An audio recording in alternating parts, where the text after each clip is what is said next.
The console was already screaming when I reached my station. I did not walk to my seat. I ran.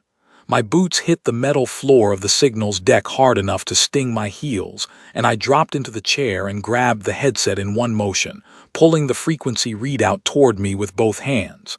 The number on the screen did not make sense. I read it again. It still did not make sense. So I did the only thing a signals officer can do when a number refuses to make sense. I ran the check a third time, manually, finger by finger on the keypad, and waited the 4 seconds it took for the board to confirm. The number was real. My name is Cale Doran. I am a senior signals officer aboard the United Earth Navy warship Relentless, and I have been doing this job for 9 years. 9 years of long patrols, of ghost signals bouncing off old wreckage, of frequencies that turn out to be nothing more than background radiation shaped like a message. 9 years of learning to stay calm when the board lights up, because most of the time, the board is wrong. This time, the board was not wrong. The signal was a Verk military frequency, deep channel, encrypted at a level that meant it was not commercial, not civilian, not a beacon. It was a directive frequency, the kind the Verk Conclave used to pass orders between warships and patrol cruisers. It had no business being here. No Verk vessels were registered in this sector.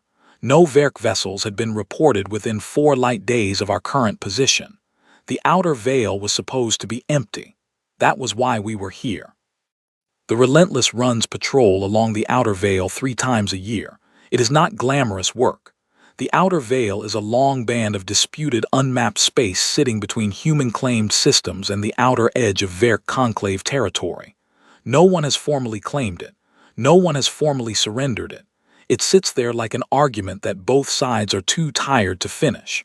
Our job is to be present, to show a flag, to make it clear that humanity has not forgotten this stretch of emptiness and does not intend to. Most patrols we see nothing. This patrol, we were 3 days out from Station Meridian. The crew of the Relentless numbered 214 people, and most of them were settled into the patient, grinding routine of deep space work. The engine deck ran diagnostics on a 4-hour cycle. The mess served food at standard intervals. People read, trained, argued about card games, slept too much or not enough. Commander Reyes sat in her chair on the bridge and drank terrible coffee and made decisions that rarely needed to be made because nothing ever happened out here. I had been listening to static for 61 hours before the Verk frequency broke through. I isolated the signal and ran it through the translation matrix. The Verk language is not simple. It has layers, literal meaning, contextual meaning, what they call the shadow meaning, which is the thing beneath the words that a Verk listener would understand automatically. The matrix only gives you the literal layer, but sometimes the literal layer is enough. This time, it was more than enough. The message read, human warship in sector, do not engage, do not approach, withdraw immediately. I stared at it. The Relentless had not broadcast its presence. We were running standard patrol protocol, which means low emission, no active sensor pings, communications on passive receive. We had not announced ourselves to anyone, and yet someone, somewhere on a Verk military channel, was telling another vessel to run from us. I flagged the message and opened the command channel to the bridge. Commander Reyes answered immediately, she always does. I read her the translation. There was a pause, not the kind of pause that means confusion, but the kind that means she was thinking 3 steps ahead of the question. She said, keep it flagged and do not broadcast anything. I am coming to you. She was at my station in under 2 minutes. She read the translation herself, which is standard. She does not take my word for things, not because she distrusts me, but because she is the kind of commander who believes that important information deserves to be read by the person responsible for acting on it. She looked at the frequency. She looked at the timestamp. Then she looked at something I had not yet flagged because I had only just noticed it myself. The timestamp. The message had been sent 14 minutes before we entered this sector. Someone had known we were coming before we arrived. Someone had tracked our approach, calculated our entry point, and issued a warning to another vessel with enough lead time for that vessel to act on it. That meant surveillance. That meant we had been watched from a distance we could not currently measure by someone who chose not to announce themselves to us. I said quietly that the thermal echo on long-range passive was fatting. Whatever vessel had received that warning had already gone. It had not lingered. It had not circled around to watch. It had simply left quickly in the direction that put the most distance between itself and us. Reyes looked at the fatting echo for a long time. Then she said, "Log everything. Flag it priority. We hold position and we say nothing until I decide otherwise." I logged it, I flagged it, I said nothing. Outside the viewport, the outer veil stretched in every direction, cold, dark, perfectly silent. There was no debris here, no weapons fire, no sign of any confrontation. Just stars and the faint ghost of a thermal trail going cold. Whatever had been here was gone. Whatever had warned it away had known we were coming. And we, the crew of the Relentless, had done nothing except show up. I went back to my readout. I ran the signal check one more time, not because I expected new data, but because I needed something to do with my hands while my brain worked through the mathematics of what I had just seen. 14 minutes.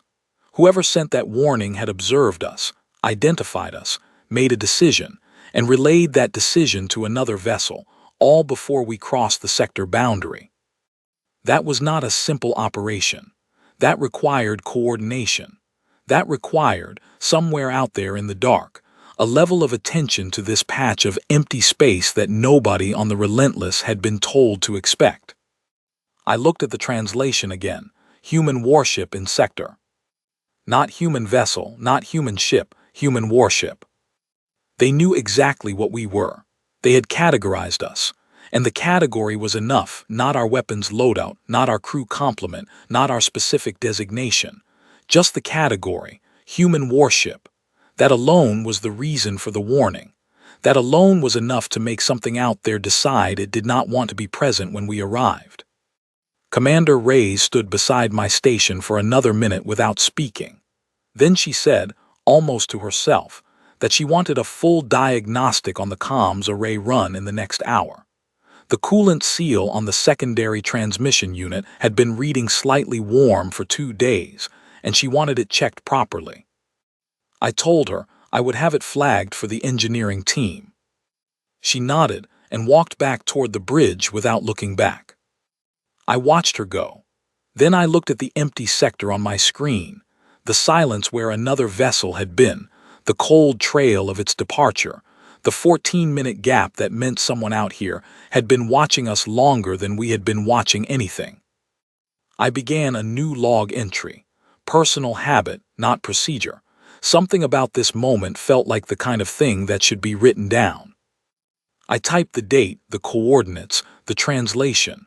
Then I stopped and thought for a moment before adding one more line. I wrote, "I do not know what was here. I do not know why it left. But it left because of us, not because of anything we did, not because of any signal we sent, not because we threatened it or hailed it or showed it any weapon. It left because we arrived." I saved the entry and closed the log. Outside, the outer veil was perfectly still. We held position. We said nothing.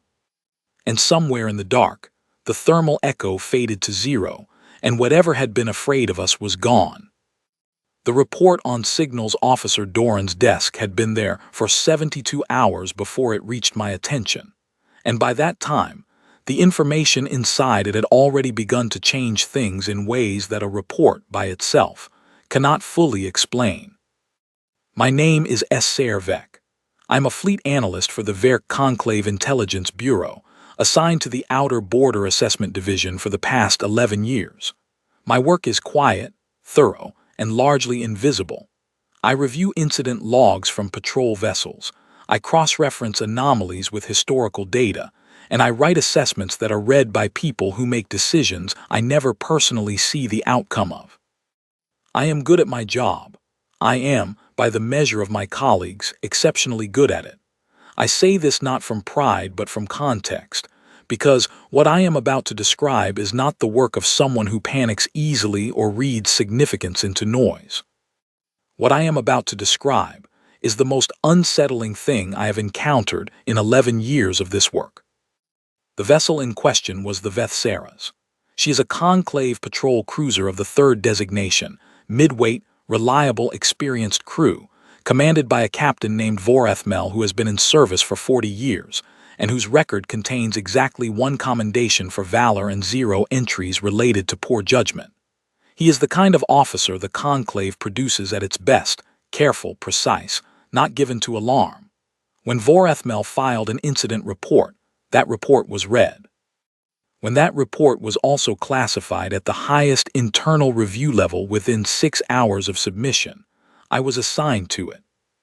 The incident occurred in the Outer Vale sector, designated OV7 in our charts.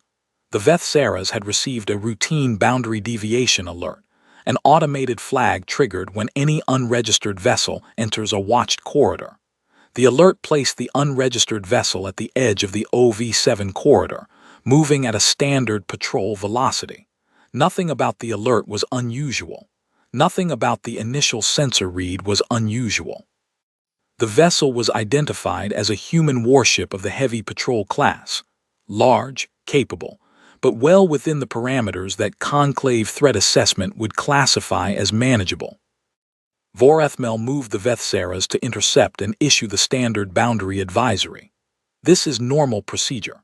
The Outer Vale is unclaimed space, but the conclave maintains a soft monitoring role in the OV corridors, and vessels found there without prior notification receive a standard advisory, a communication that is diplomatic in tone, firm in content, and designed to establish conclave awareness without escalating to anything adversarial. Vorethmel had issued this advisory perhaps 100 times in his career. He expected to issue it again. He opened the hailing frequency.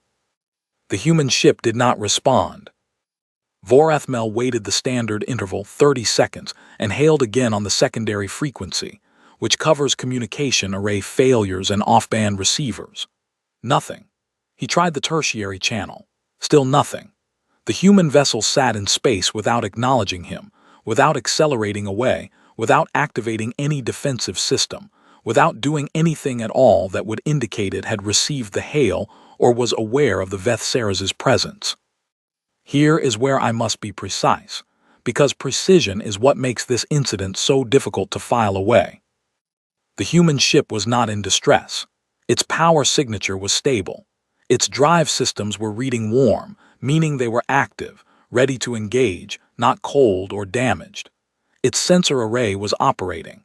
There was no indication of crew incapacitation, emergency shutdown, or any of the technical failures that would explain a vessel failing to respond to 3 consecutive hails on 3 different frequencies. The ship simply chose, and I use that word deliberately after much consideration, not to respond. Vorethmel logged this as a communication anomaly and continued the approach. He brought the Vethsaras within tactical range. This is the distance at which weapons systems become relevant, not a threatening act by itself, but a position of seriousness, a way of communicating without words that the conclave is present and the situation is being taken seriously. Many vessels respond at this stage even if they have not responded before. Something about the proximity changes the calculation. The human ship still did not respond. But something else happened. Vorethmel's navigation officer filed a secondary log attached to the incident report as Appendix C, in which she describes what happened next in language that is, for a conclave navigation officer, unusually plain. She writes that the human vessel moved, not quickly, not dramatically. It adjusted its position in a manner that she initially logged as navigational correction, the kind of micro-adjustment that any ship makes constantly to maintain intended heading against the drift of local gravitational gradients. Ships move like this all the time. It is automatic. Except this particular movement placed the human vessel at a position that Vorethmel's tactical officer immediately recognized and flagged in real time. The position was a perfect flanking angle.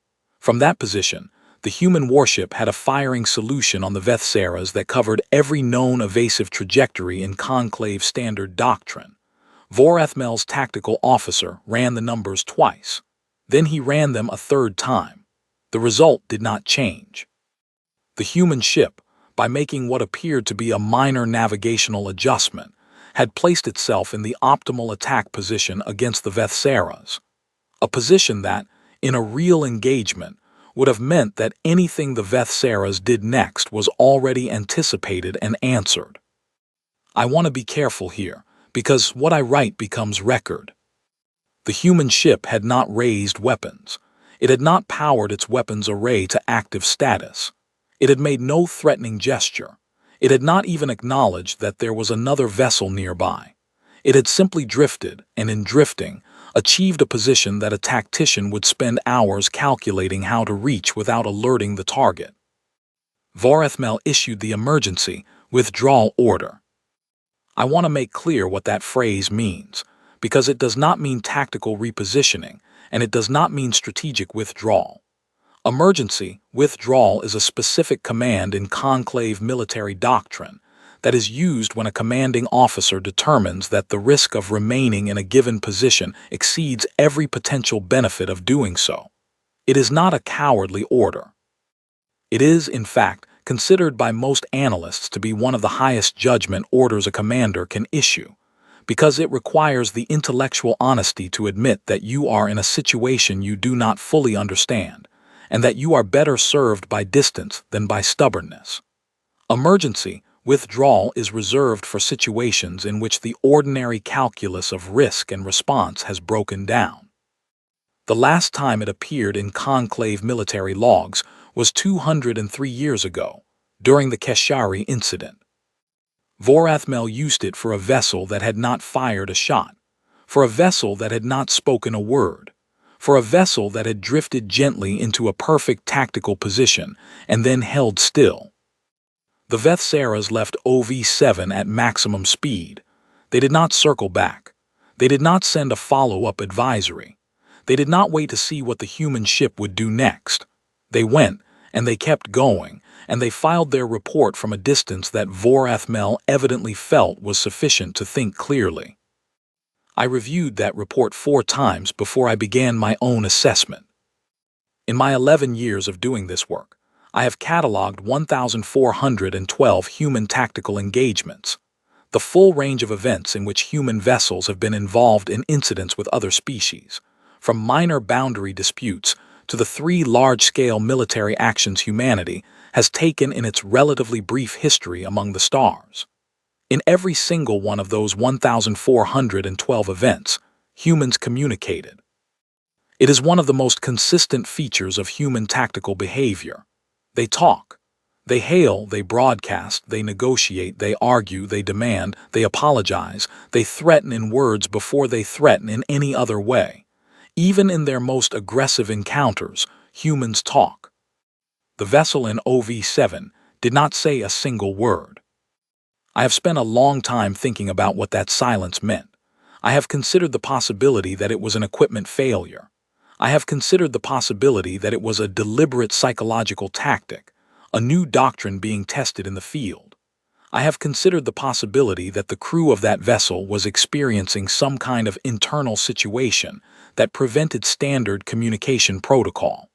I have weighed all of these possibilities with the attention they deserve. I keep coming back to the silence.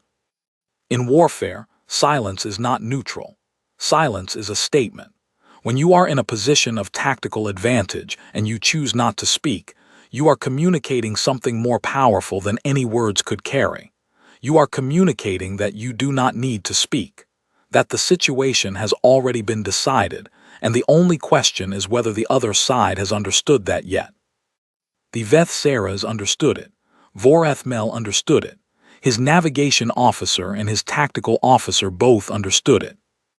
And they wrote their understandings into their logs in language that is remarkably consistent given that they apparently did not compare notes before filing.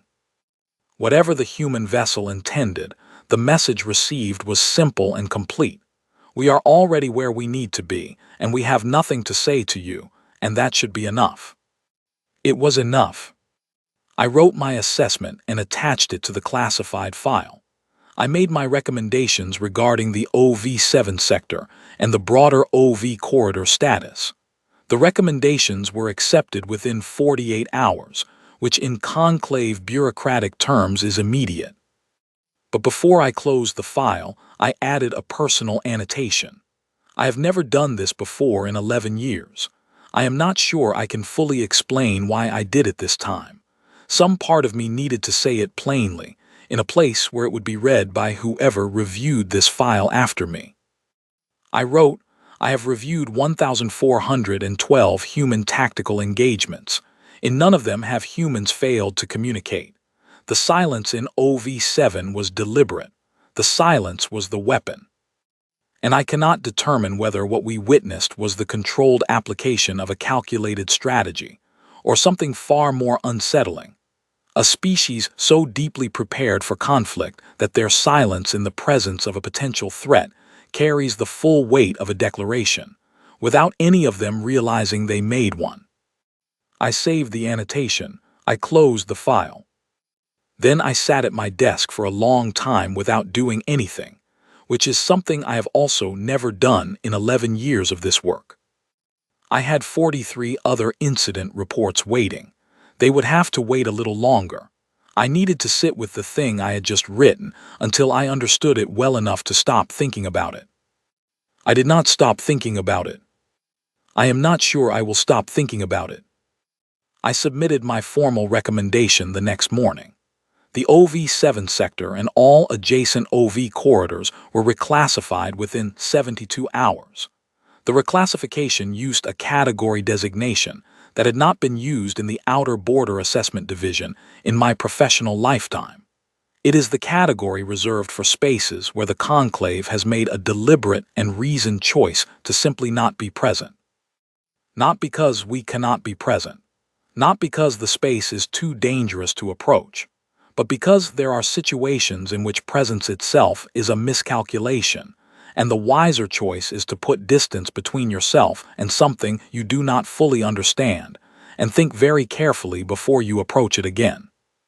The OV corridors are now that kind of space. The human warship that caused this reclassification never fired a weapon, never hailed us, never announced itself or its intentions. It drifted into position, held still, and let the silence do what silence, in the right circumstances, does better than any weapon ever could. My name is S. Servec. I have been doing this work for 11 years. I have never writ a personal annotation before. I have also never recommended ceding territory to another species based on a ship that did nothing at all. Both of those things are now true. I intend to spend some time understanding why. Commander Vasquez had a way of speaking in meetings that made you feel like the room had gotten smaller. She did not raise her voice. She did not use dramatic pauses or lean forward for emphasis. She simply spoke with a kind of precision that removed all the air from whatever you had assumed before you walked in, and what was left was just the exact shape of the situation with nothing extra around it. I had been in 3 meetings with her before this one. None of them had felt like this. The briefing room at Station Meridian was small, 6 seats around a table, no windows, the kind of institutional lighting that makes everyone look slightly unwell. When I arrived, Vasquez was already seated. Beside her was a man I did not recognize, who was introduced to me only as a bureau liaison, which told me nothing except that he did not want me to know who he was. Across the table, also already seated, was Lieutenant Priya Cole from Fleet Navigation Analysis, who I had met twice before at signals conferences, and who nodded at me with the careful expression of someone who has already been told things they are still processing. I took the remaining seat and put my hands on the table and waited. Vasquez opened a file on the table screen without preamble. She turned it toward me. On the screen was a translation, Werk, formal register, from a classified internal document. I recognized the document type from the header designation. It was an intelligence assessment filed by the Conclave Bureau's Outer Border Division, the kind of document that human intelligence services obtained rarely, and when they did, handled carefully. Vasquez said, "Read it." I read it. It took me 4 minutes to read it properly. SERVEC's assessment was thorough and precise in the way that VERC analytical work tends to be, no wasted language, every sentence load-bearing. I read about the Vethsaras, about Vorathmel, about the emergency withdrawal. I read about the tactical flanking position. I read about the silence and the 1,412 engagements and the personal annotation at the end. I got to the annotation and I stopped. The silence was the weapon. I looked up. Vasquez was watching me. I said, "The comms array was broken." She said, "Yes." I said, "The coolant seal on the secondary transmission unit. Ray's ordered a diagnostic on it the day the incident happened. It had been running warm for 2 days before that. When engineering checked it, the seal had failed entirely. There was a coolant bleed into the transmission housing that had been degrading the array's output for roughly 48 hours. We were receiving on passive the whole time. We just could not transmit." Vasquez said nothing. I said, "We could not answer the hail. We did not know we were being hailed. We were running a passive diagnostic and holding position, and the hail came in on an active receive frequency that our degraded array was processing but not flagging because the diagnostic was pulling priority on the signal routing. We received it. The board just did not surface it to crew attention because of the way the diagnostic load was distributed." Vasquez said, "And the flanking position?" I said, "Ensign Owen Hart. He has been on helm for 3 years. He corrects navigational drift as a habit. He does it slightly more frequently than standard protocol requires, and he does it by feel as much as by reading, which some people find annoying. He adjusted our heading by about 4 degrees over a 12-minute window. Nobody logged it because nobody thought it was worth logging. It was not a tactical decision. He just does not like drift." Vasquez said, "And in doing so he placed the Relentless at a perfect firing solution angle on the Vethsaras." I said, "Yes." The Bureau liaison wrote something on the paper in front of him. He had not spoken yet and did not speak now. Priya Cole was looking at the table screen with an expression I could not entirely read. Vasquez was quiet for a moment. Then she picked up a second file and set it beside the first. This one was a formal record, a conclave administrative designation. I could see the category code at the top. Even without knowing VERC administrative language deeply, I knew enough from 9 years of working adjacent to it that the category code I was looking at was a session designation. She said, "The conclave has reclassified the OV7 sector and the 4 adjacent OV corridors. Effective immediately in their operational planning, those corridors are being treated as human space, not contested, not monitored, theirs vacated." I looked at the designation. I did the rough math on what those corridors represented in terms of strategic depth, the buffer they provided between human-claimed systems and the nearest VERC monitoring posts. I am a signals officer, not a strategist, but you do not spend 9 years on a patrol vessel without absorbing a sense of how distance and position translate into safety. I said, "That is roughly 40 light years." Vasquez said, 43. I said, "Because we had a broken seal and a helmsman who hates drift." She said, "That is correct." None of us spoke for a moment. Then I said, "Does Reyes know?" Vasquez said, "No." I said, "Did she?" Vasquez looked at me for a long time before she answered. When she did, her voice carried that same quality of precise removal, the air being taken out of the space around the statement until only the statement remained. She said, "What do you think Commander Reyes does when she is in uncertain territory?" I thought about it. I said, "She holds position. She runs diagnostics. She keeps her people focused on maintenance and procedure, and she stays quiet until she has enough information to make a decision." Vasquez said, "Yes." I said, "And you want her to keep doing that?" She said, I want everyone on the Relentless to keep doing exactly what they are doing. I want the same crew running the same patrol patterns with the same habits and the same equipment and the same ensign heart at the helm. I want nothing to change. I understood what she was not saying. If you told someone they were a myth, they would start trying to be the myth. They would start calculating their silence, planning their positions, making the natural things deliberate. And the moment the natural things became deliberate, they would stop being natural. And something, somewhere, would eventually notice the difference between a thing that is real and a thing that is being performed. I said, "How many other incidents like this are there?" She opened a third file. It had 4 entries. I read through them while the room waited. 4 separate events over the past 8 months, different sectors, different vessels, different crew. In each case, a human vessel had been briefly unresponsive or had made a routine navigational adjustment, and in each case, a non-human vessel had retreated. Different species, not just Verk. The Karathi had filed an incident report, so had the Tessari alignment. 4 incidents, 4 retreats, 4 separate species choosing distance over engagement. None of the human crews involved had known anything had happened. I put the file down. I felt something settle in my understanding, not a comfortable feeling, not pride, not quite anything I had a clear word for. It was the feeling you get when a very large thing reveals itself to be the shape it always was, and you realize you were inside it the whole time without knowing. I said, "We are terrifying because we are not trying to be." Vasquez said, "Yes." I said, "And if we tried to be, we would be less terrifying." She said, "Considerably." I said, "So the doctrine is to have no doctrine."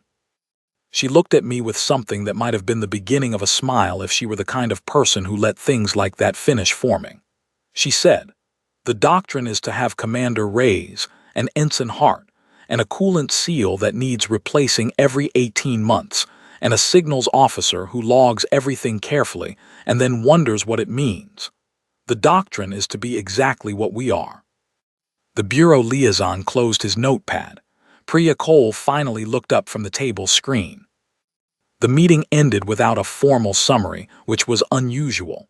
Vasquez stood, and the rest of us stood, and she left without any of the usual closing phrases. She was already thinking about the next thing. That was how she operated. I walked back to my quarters through the station's long main corridor, past the commissary and the engineering bay and the communications hub, where people were sitting at stations doing exactly the kind of ordinary, unremarkable work that apparently frightened advanced civilizations into ceding territorial corridors. I thought about Rays on the bridge of the Relentless, drinking her terrible coffee, ordering diagnostics, watching the outer veil through a viewport and seeing nothing except space. I thought about Owen Hart making small corrections to the helm because he did not like the feel of drift, not knowing that one of those corrections had just added 43 light-years to humanity's strategic depth. I thought about the Vethsaras running at maximum speed from a ship whose crew was mostly reading and sleeping and waiting for something interesting to happen. Back in my quarters, I opened my personal log. I had kept one since my first posting years ago. Most entries were short, timestamps, observations, things worth remembering. I found the entry from 3 days ago, the one I had written sitting at my station in the dark with the fatting thermal trace on the screen. I read the last line again. "Whatever had been afraid of us is gone." Then I added a new line beneath it. I wrote, "I think I understand now. It was not what we did. It was not what we said. It was not any plan or order or decision made by anyone in a room somewhere.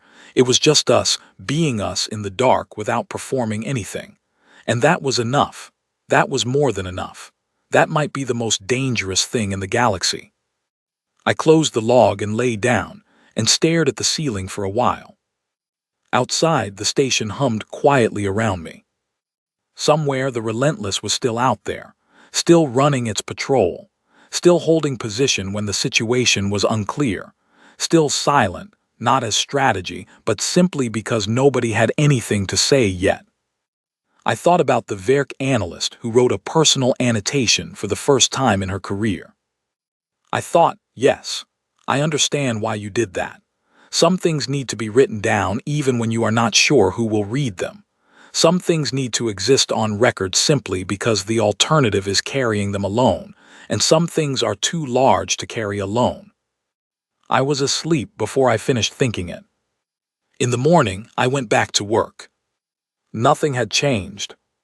Nothing needed to. Ambassador Lyra Osa had a habit of arriving early to everything. She had been doing it since she was a student, since her first day at the diplomatic training program, since her first posting as a junior attaché on a station that never saw anything more complex than cargo disputes. She arrived early because she believed that the time before people expected you to arrive was the only time you could see a place honestly. Before the presentation started, before everyone straightened up and arranged their expressions. She arrived at the summit hall 40 minutes before the scheduled opening. What she saw in those 40 minutes told her more than any briefing had. The hall was a shared neutral facility, meaning it belonged to neither party, administered by a third species that prided itself on accurate impartiality. It was a wide room with high ceilings and the kind of careful architectural neutrality that ends up feeling like an absence, no color, no angle, no texture that could be read as favoring one culture's aesthetics over another's. It was the room equivalent of a blank face. The Werk delegation had been inside it for at least an hour before Lyra arrived. She could tell because of the way the environmental controls had been adjusted. The air temperature was slightly lower than default, which is a preference Werk physiology tends toward, and the lighting on their side of the long central table had been shifted to a wavelength slightly outside the range that human eyes read as optimal. Neither adjustment was dramatic enough to constitute a complaint. Both were the kind of thing you did if you had time before the other side showed up, small calibrations that made a space feel slightly more like yours and slightly less like neutral ground. Lyra noted both adjustments and decided not to mention them. She took her seat on the human side of the table and opened her preparation materials and spent 40 minutes reading things she had already memorized, because the act of reading them again in the space where they would matter was different from reading them anywhere else. The summit had been requested by the Werk conclave 6 months after the Outer Veil incident. The formal request had come through the standard diplomatic channel and had used language that was correct and proper and conveyed nothing except that the conclave wanted a meeting. The informal channel, the one that moved between intelligence liaisons and attachés and people who worked in buildings that were not officially connected to each other, had been more specific. The conclave wanted to understand what had happened in OV7. They wanted, in the language of the informal channel, to understand humans. Not trade humans, not treaty humans, not humans as category in a strategic document. Humans as a phenomenon. Humans as a thing that had been added to the galaxy and was behaving in ways that existing frameworks did not adequately describe. Lyra was the only person on the human side of the table who knew the full picture. She knew about Cale Doran's log and the broken coolant seal. She knew about Owen Hart and the navigational drift. She knew about Vasquez's 3 files and the 43 light-years that had been seeded without a shot. She knew about the 4 other incidents, the 4 other species, the 4 other retreats from vessels whose crews had been mostly sleeping when it happened. She had thought very carefully about what to do with that knowledge. The Werk delegation arrived at the scheduled time, not early, not late, precisely on time in a way that communicated its own kind of exactness. 5 delegates led by Vareth Saul, who held the title of Senior Conclave Representative for Outer Border Matters and who had been in diplomatic service for longer than Lyra had been alive. Vareth Saul was tall even by Werk standards and had the quality that the most experienced Werk diplomats tended to develop, a kind of absolute stillness in the face that made it very difficult to read anything into their expression, because there was nothing in their expression to read. They sat. The preliminary exchange of formal acknowledgments took 12 minutes, as protocol required. Lyra participated with the correct phrases and the correct timing, watching Vareth Sal across the table the way she always watched the lead negotiator on the other side, not for what they said, but for what they did with their hands, how they positioned their body, which of the people beside them they glanced at when something required a response. Vareth Sal was watching her the same way. When the preliminary phase ended, there was a moment of silence. Then Vareth Sal spoke directly. She asked, "Has humanity developed a new class of propulsion drive, specifically one capable of silent repositioning within tactical range, without generating a detectable drive signature?" Lyra had expected the question. She had prepared for it in two different ways, a careful diplomatic answer and a direct one. She had decided in the 40 minutes before the summit began that she would use the direct one. She said no. Vareth Sal's expression did not change. She said, "The vessel in OV-7 achieved a flanking position against the Vethsaras without any detectable drive event. Our navigation analysis reviewed the sensor logs in detail. There was no propulsion signature consistent with the maneuver that was executed." Lyra said, "The helmsman made a small correction to address navigational drift. It was not logged because it was not considered a significant event. He adjusts the heading by small increments as a personal habit. In doing so, he happened to place the vessel at the optimal tactical angle relative to your cruiser. This was not planned. It was not executed as part of any tactical calculation. He simply does not like drift, and the angle he corrected toward happened to be that angle." Silence in the chamber. To Lyra's left, her junior attaché End Faris was very carefully not moving, which was his way of communicating that he was surprised and slightly concerned without breaking protocol. Vareth Sal conferred quietly with the delegate to her right, a short exchange, conducted in a Verk dialect Lyra's translation matrix could not fully parse. Then she looked back across the table. She said, "You are telling me that your vessel achieved a perfect tactical position against a Conclave patrol cruiser by accident?" Lyra said, "Yes." Another silence, longer this time. She said, and the communication silence, "Your vessel received 3 hails on 3 different frequencies and did not respond. We interpreted this as intentional." Lyra said, "The coolant seal on the secondary transmission unit had failed. There was coolant bleed into the transmission housing that had been degrading the array's output for approximately 48 hours before the incident. The crew could receive on passive but could not transmit, and because they were running a diagnostic on the system at the time, the incoming hails were not surfaced to crew attention. They did not know they were being hailed." Vareth Sal said nothing for a moment. Then she said, "So your vessel was silent because its communications equipment was broken?" Lyra said, "Yes." And Vareth Sal said, "That is worse." Lyra had anticipated this answer also. She had thought about it in the early hours of the morning before the summit, lying awake in her bunk on the diplomatic transport. She had written a note to herself about it, not for the record, just to clarify her own thinking. She had written, "They would be less afraid of us if we were doing it on purpose. A deliberate weapon can be countered. A weapon that operates without anyone pulling the trigger cannot." 3 of the 4 observer delegations were present in the back of the hall. Lyra had been told that the Karathi elder would attend personally, which was unusual. The Karathi did not typically send senior figures to human Verk meetings. They sent analysts and note-takers, because they were a species that believed in comprehensive information gathering and minimal personal exposure. Sending an elder meant they had assessed this summit as significant enough to warrant presence, not just record. The elder's name was Gorath. He was seated in the observer section with 2 aides, and he had been completely still since the meeting began, which was characteristic of Karathi elders. They conserved movement the way other beings conserved words.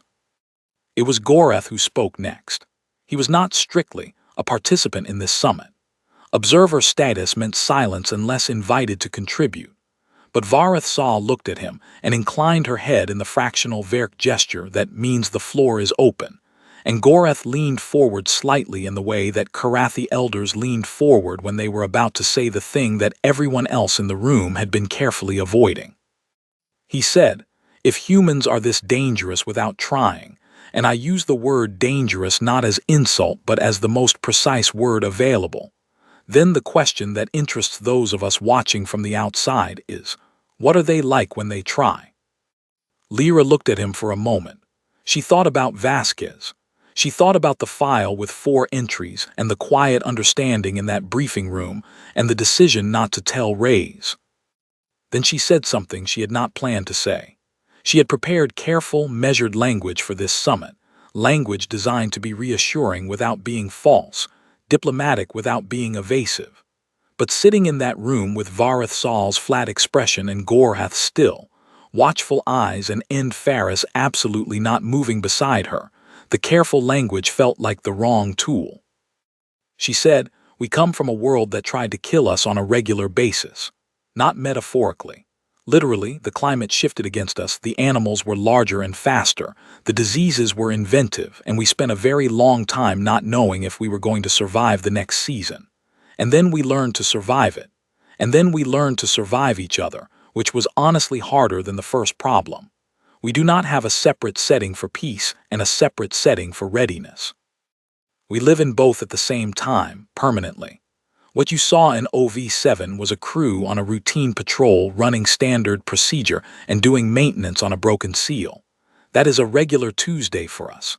We were not performing threat posture. We were not running a psychological operation. We were just there, being what we are, and what we are is a species that has been preparing for the worst long enough that the preparation is no longer something we notice we are doing." The room was quiet.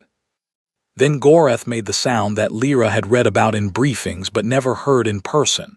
A short, sharp sound from deep in the chest, the Karathi equivalent of laughter, which their physiology produced differently than most species, but which carried the same quality of finding something genuinely, unexpectedly true. He said, "Yes, that is precisely what we were afraid of." Vareth Sal looked at Lyra with the same flat expression she had maintained throughout the session. Then she said something that was not in the prepared agenda. She said, "The Conclave has a word for what we saw in OV7. It is an old word from our first centuries of space travel, when we encountered things in the deep corridors that we did not have frameworks for. The word translates roughly as, the shape that moves through still water, which you only see because the water has moved.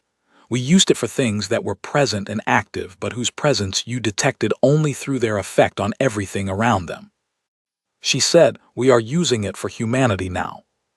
End Faris wrote something on the pad in front of him. Lyra did not look at what he wrote. She was looking at Vareth Sal. She said, "We are not trying to be that shape. We are not trying to be anything in particular."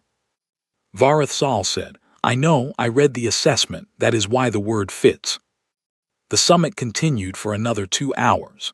They discussed the formal status of the OV corridors, not the classification, which was already decided, but the language around it, the way it would be represented to third parties, the framework that would allow both sides to point to the same outcome without either side having to describe it in terms that required someone to have lost. This is the practical work of diplomacy, not the dramatic moments, but the hours of careful language that turn a result into a record. Lyra did it well. She always did it well. But she was thinking about something else underneath the careful work, the way you can carry a parallel thought through a long conversation and bring it back to yourself when the conversation ends. She was thinking about what Vareth Sal had said, the shape that moves through still water, which you only see because the water has moved. She was thinking about Reyes on patrol, about Hart at the helm, about Doran logging everything carefully and wondering what it meant, about a broken coolant seal in 43 light years. She was thinking, we are not trying to be the shape. We have never been trying to be the shape. We just move through the water the way we always move because we are what we are, and the water moves because water moves when things pass through it. And somewhere out there, in the OV corridors and the adjacent sectors, and the quiet spaces where other civilizations' intelligence analysts were writing their assessments and adding their personal annotations for the first time in their careers. The water was still moving. The summit closed without a formal agreement on the OV-7 status. Formally, it closed with a joint statement affirming both parties' commitment to open communication and mutual respect in border-adjacent territories, which was accurate and said almost nothing, and was exactly the right outcome. Informally, it closed with the understanding, shared by every person in that room, including the observers, that something had shifted, not because of the summit. The summit was just the place where the shift was acknowledged. The shift had happened in a dark sector 3 days into an ordinary patrol, when a crew with a broken seal and a helmsman who hated drift held perfectly still and let the universe interpret what it wished.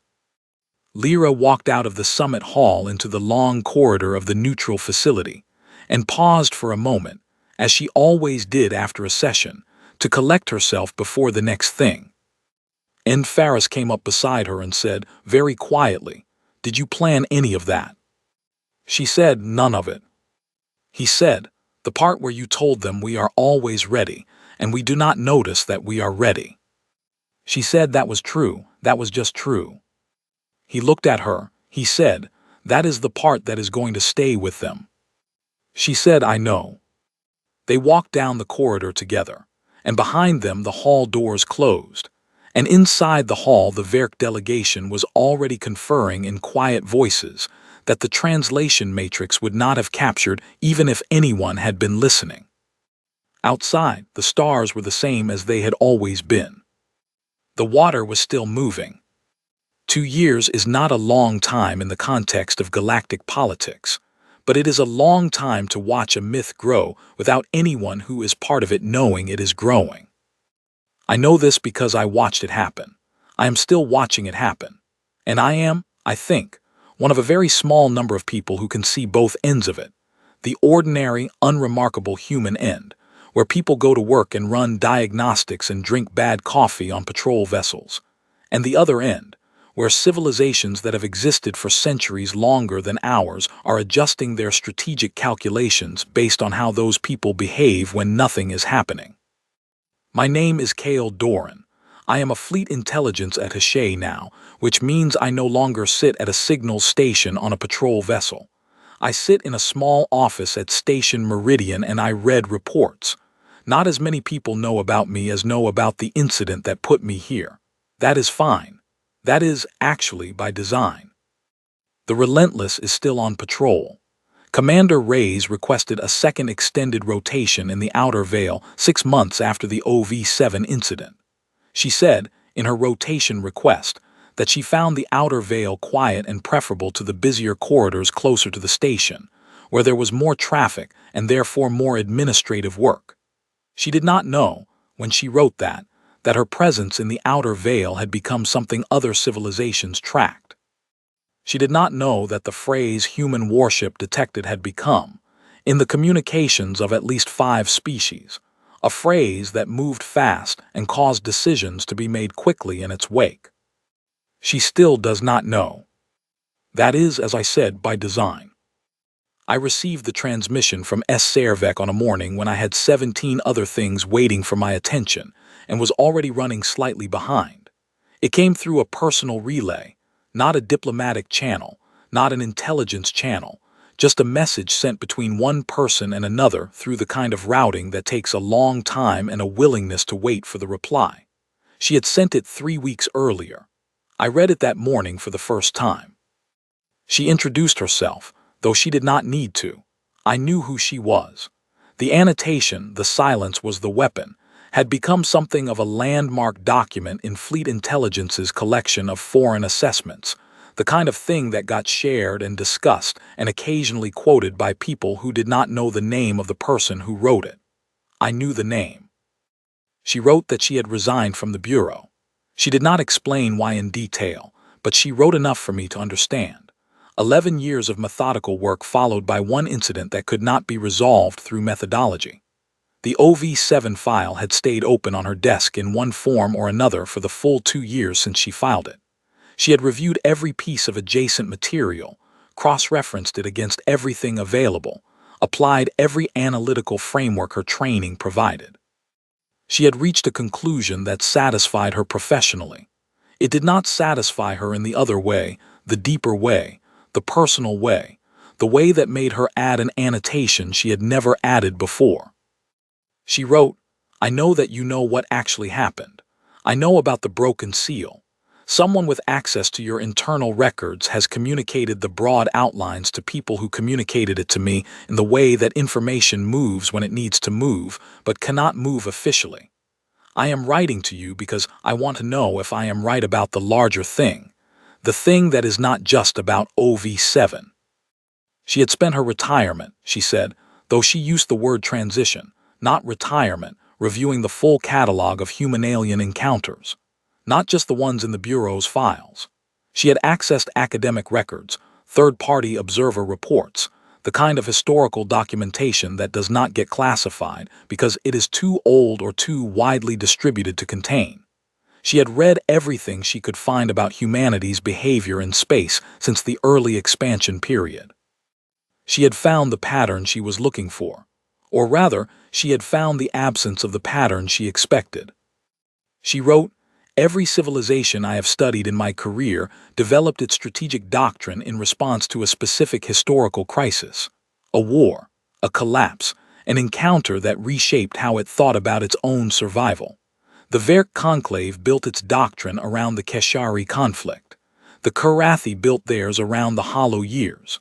The Tessari built theirs around the long siege of their second homeworld. Every civilization has a specific wound, and its doctrine is the scar tissue around that wound, the learned behavior that says, we will never be caught like that again." She wrote, "Humanity has several such wounds. You have history, but you do not build your strategic doctrine primarily around them. You build it around something else. I spent a long time trying to identify what that something else was. I looked at your military training programs, your patrol protocols, your equipment maintenance standards, your crew selection criteria. I looked at the culture around those programs, the informal culture, the habits, the things that are passed down through practice rather than written into policy." She wrote, "What I found was this. Humans do not train for the last disaster. You train for the next one, which you do not know the shape of. You maintain readiness not for a specific threat, but for any threat. You hold position in uncertainty not because your doctrine tells you to hold position, but because your people have been formed, through long practice, to be comfortable in uncertainty in a way that most civilizations are not. Most civilizations find uncertainty destabilizing.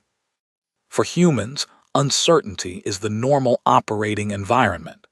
You were shaped by a world that gave you no guarantees, and you built yourselves into beings who do not require them."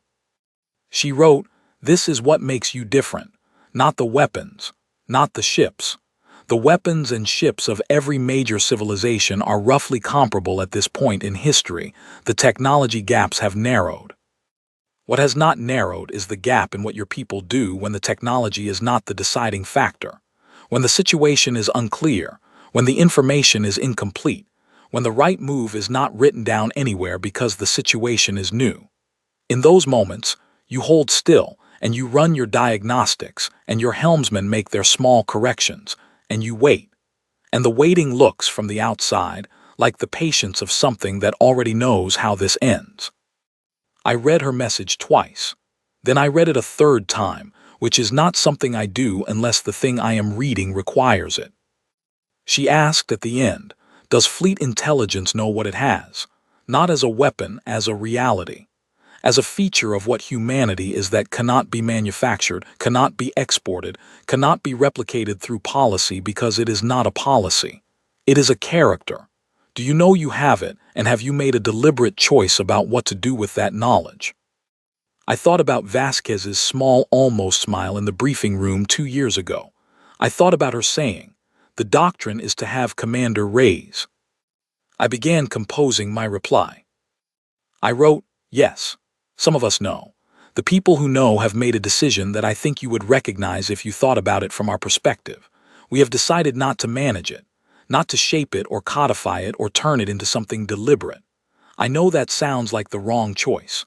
I know that from a strategic standpoint there is an argument for taking something that works and formalizing it, building doctrine around it, training people to do it on purpose, making it a tool. I wrote, but here is what we understand. The thing that makes it work is that it is real. Your own annotation said it, the silence was the weapon. But the silence only worked because it was genuine. The Vethsaras ran from a ship whose crew did not know it was doing anything impressive. If that crew had known, if they had been trained to maintain silence deliberately, to position themselves tactically with calculation, the result would have been different. Not because the position or the silence would have been different, because the quality of it would have been different. Genuine things have a texture that performed things do not. I do not fully understand how other species detect that difference, but the evidence suggests that they do.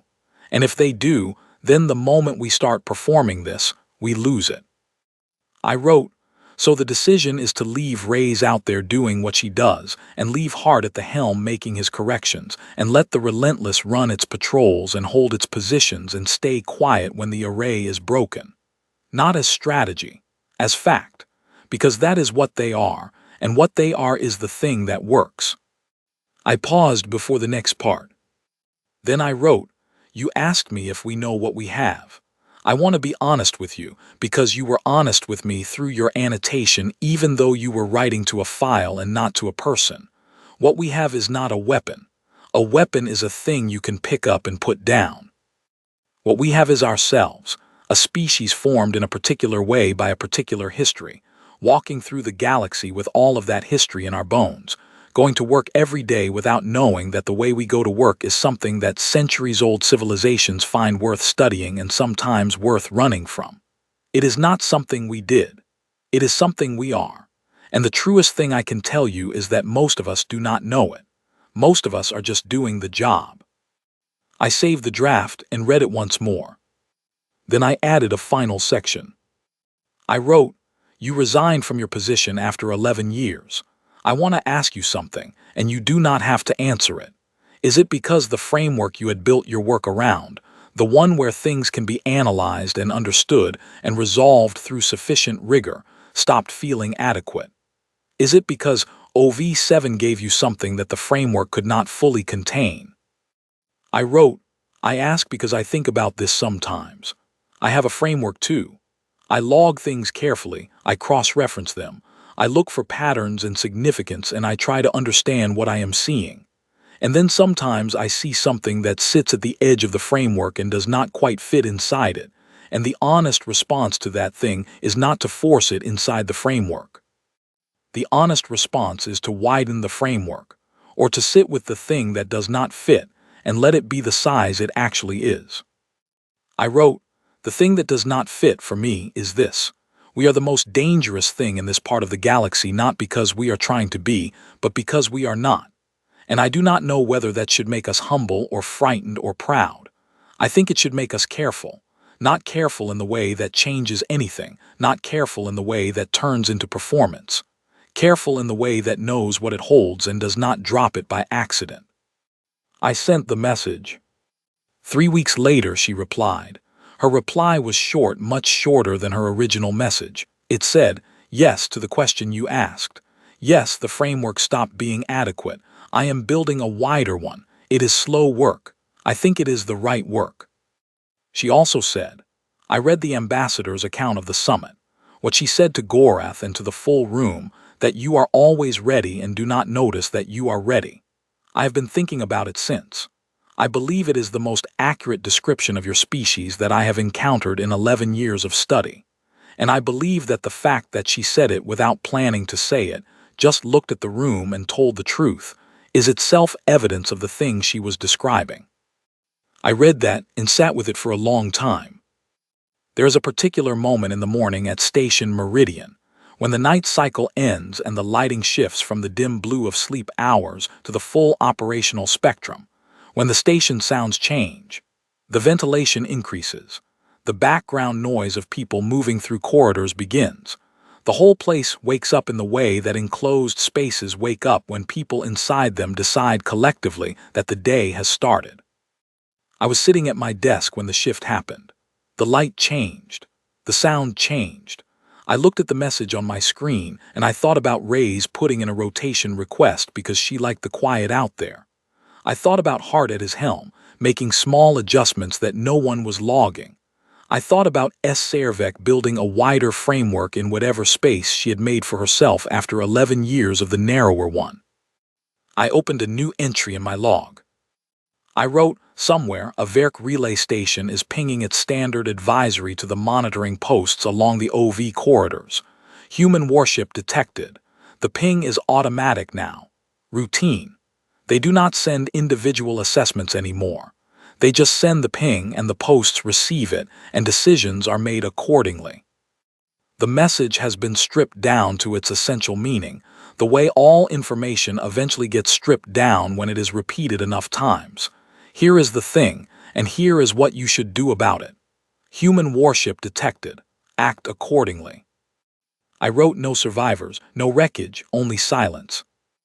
I wrote, that is us. That is what we look like from the outside when we are just doing the work. No survivors in any confrontation because there have been no confrontations, just departures, just retreats, just other vessels making the calculation that distance is better than proximity when something that comfortable with silence is holding still in the dark. I wrote, no wreckage because we do not leave any. We show up, we hold position, we wait with the patience of people who have been waiting their whole lives for something they do not have a name for yet, and the other side goes home, and the space where we sat is clean and quiet when we leave it.